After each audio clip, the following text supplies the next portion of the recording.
Hey everybody, this is Perch, and a couple new comics to talk about. In particular, we're talking about Marvel 2099, and now that era of Marvel's comics and that comic itself holds a soft spot in the hearts of a lot of people. So it makes sense that Marvel would want to mine that soft spot for easy money through an Alpha Omega type event.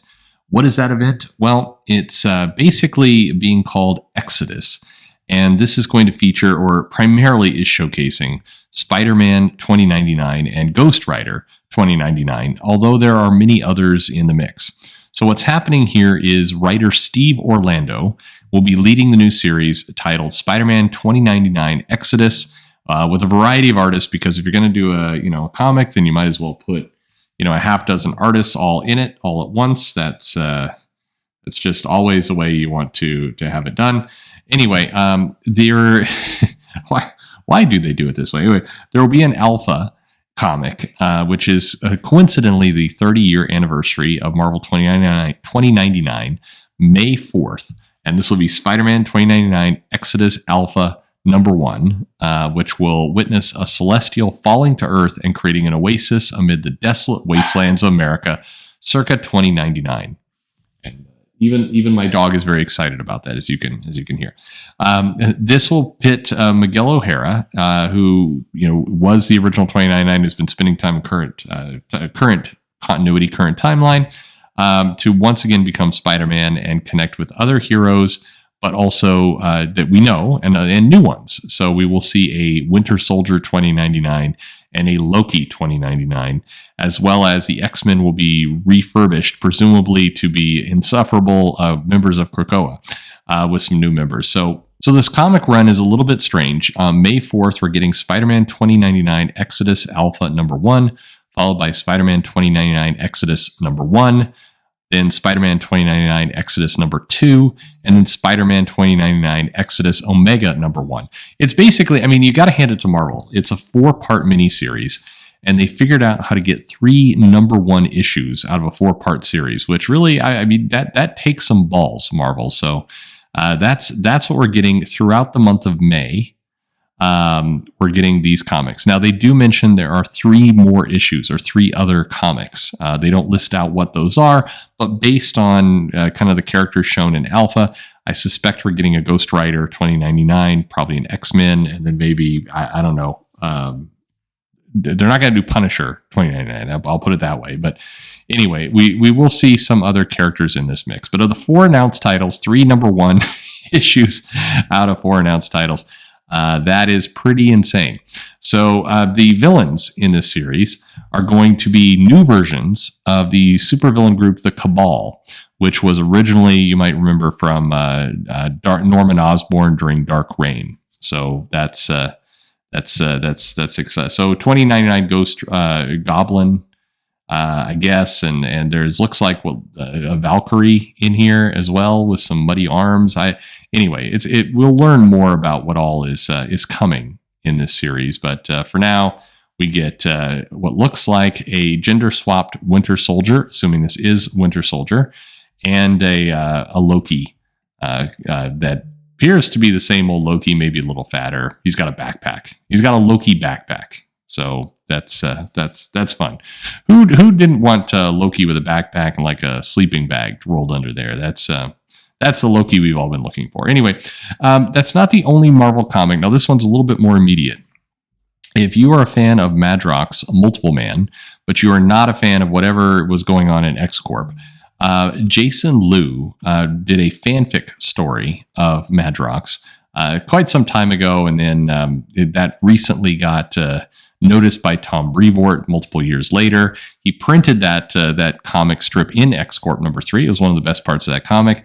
And now they've contracted with Jason Liu to do an original story written and drawn by Liu as part of X-Men Unlimited. So if you want to see those comics, the first issue is actually out today. This is issue number 20.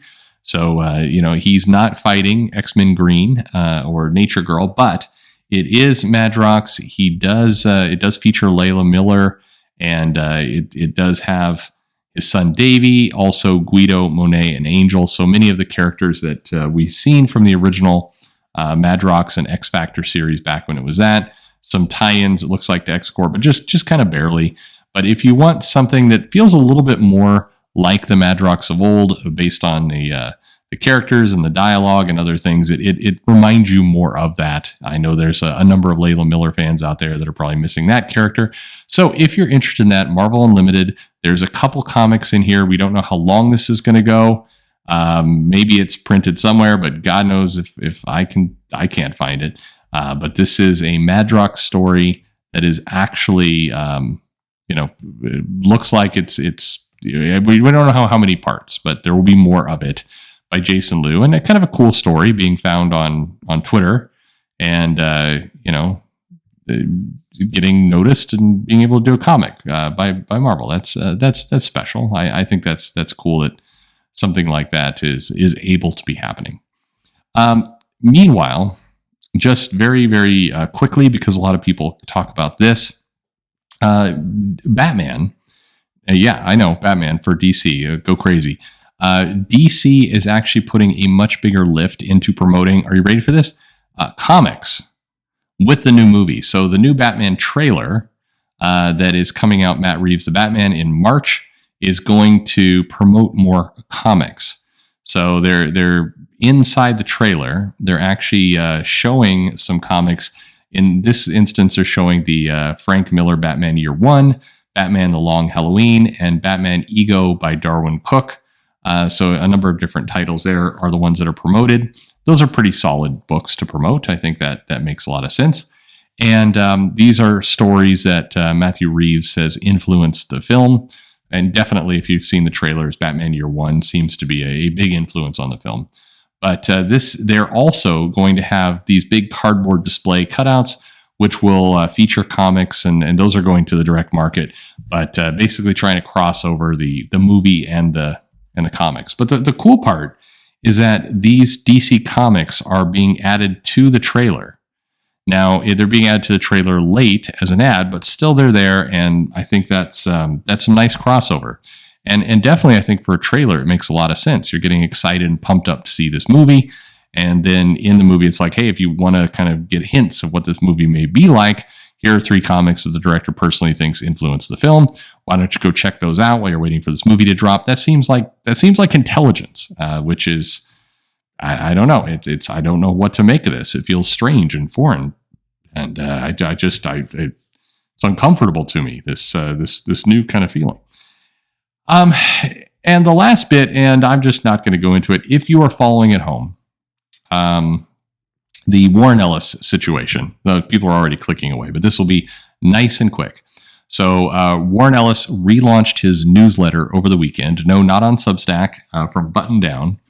And he basically is going into more of what's going on with kind of the mediated conversation with SMOU. He doesn't talk about if he's had a splinter conversation with variant faction SMOU-TJ, but we will see. But anyway, he's basically saying he's committed to the process. If you're interested in what's going on with Warren Ellis, he's got a newsletter. You can just head right over there and check that out, and that'll give you everything you want to know.